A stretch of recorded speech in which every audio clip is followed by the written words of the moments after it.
Well, thank you for taking the time to check out this presentation. My name is Mike Gerringer, and I'm a research biologist and drone pilot with West.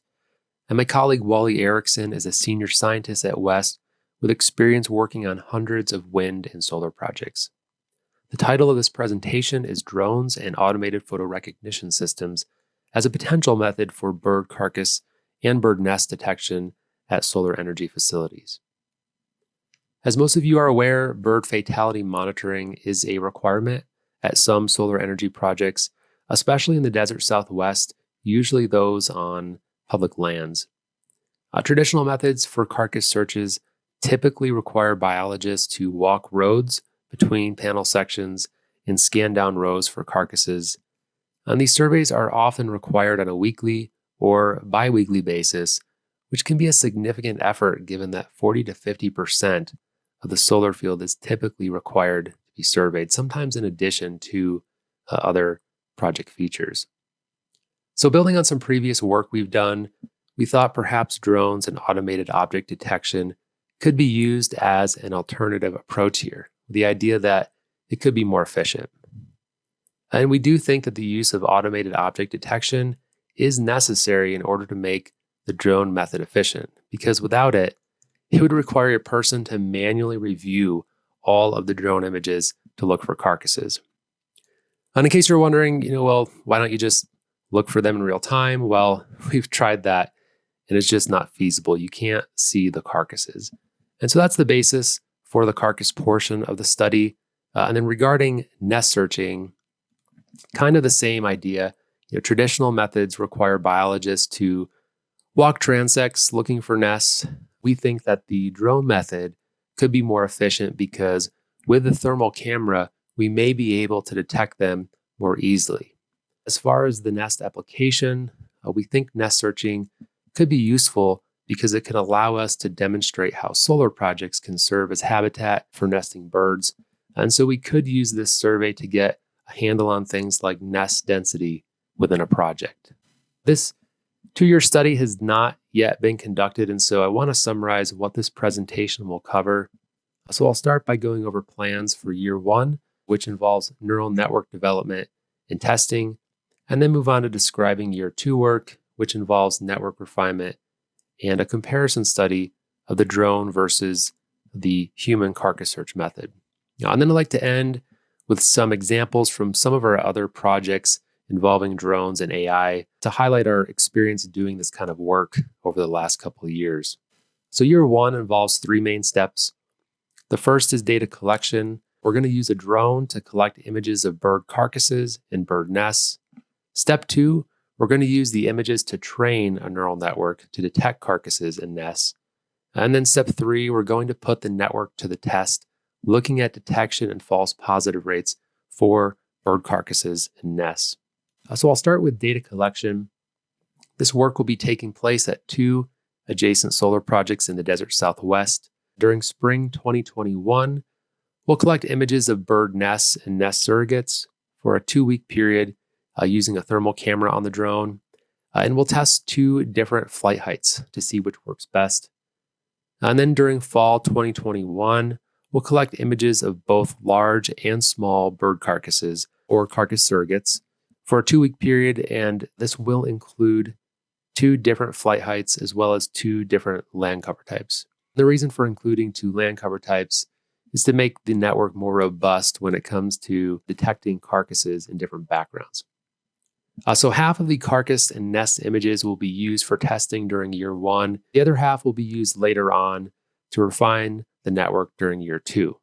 So once we collect the images, the next step is using them to train a neural network to detect bird carcasses and nests. So the process involves going through all of the images and marking known carcass and nest locations in the images. And what this does is it allows the network to learn what is and what is not a bird carcass or a nest. And so the more and more examples the network is given, the better it becomes at detecting objects that it's trained on. So once the network is trained, the final step of our year 1 work is to test the detection and false positive rates. And we'll do that by using a holdout set of images. So these would be images that were not used to train the network. So for nests, for example, the detection rate would be calculated as the number of nest detections out of the total number of images with a known nest. And then the false positive rate would be calculated as the number of nest false positives out of the total number of images with known nests and with no nests.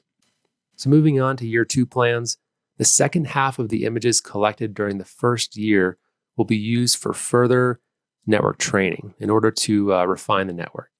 So we'll look at the results from year 1, and based on those, we'll focus our efforts on improving detection rates for scenarios where the network didn't do as well. So for example, that may be small bird carcasses in dense vegetation. The second part of year 2 involves a 30-day comparison study to directly compare the drone method to the human carcass search method. And this will take place during fall 2022. So the comparison study will involve drone carcass searches followed by human carcass searches and vice versa. And we'll specifically be comparing detection rates, survey time, and costs of the two methods. And then ultimately, our hope is that this becomes a survey tool with applications beyond just nests and carcasses. For example, each time the site is searched for carcasses, that same imagery serves as a map of the vegetation on site. And that's information that could be very helpful for things like weed monitoring or stormwater permit compliance. Another example, the thermal surveys for bird nests could double as searches for damaged or underperforming panels because both can be detected with a thermal camera. And there are broader applications. This could be used at other renewable energy projects along transmission lines. Certainly a lot of potential applications here. So I'd like to end by sharing some examples that highlight our experience using drones and AI to detect a variety of objects. So here's an example from our Eagle carcass detection work for wind energy, which has served as the foundation for this solar study. So we trained a network to detect large feathered bird decoys, which served as our Eagle carcass surrogates. And so what you're seeing here is a positive detection by our network of an Eagle carcass surrogate in grassland habitat. We've also used drones and AI for surveying Aleutian tern colonies in Alaska. So there are 2 Aleutian terns in this image, and the neural network we developed was able to detect both. And it's able to differentiate them from Arctic terns, which are very similar. They are difficult to see, and so here's a cropped image showing the terns a bit better here. We've also been involved in developing methods for assessing bat abundance at renewable energy projects and wildlife management areas, which EPRI and Mid-American have helped to fund. We recently did some work where we paired a thermal camera with an acoustic detector on a drone, and we're in the process of training a network to automatically detect bats in thermal videos. And so here's an example of some of our preliminary training work. You can see the network here tracking a number of bats in this thermal drone video. The last example I want to share is prairie dog burrow mapping. This summer, we mapped prairie dog burrows at 2 proposed solar projects. And one of the cool things about the drone method over traditional methods is that we're able to provide not just a general area of prairie dog activity, but easily pinpoint individual burrow locations, which is something that'd take a long time to do on foot.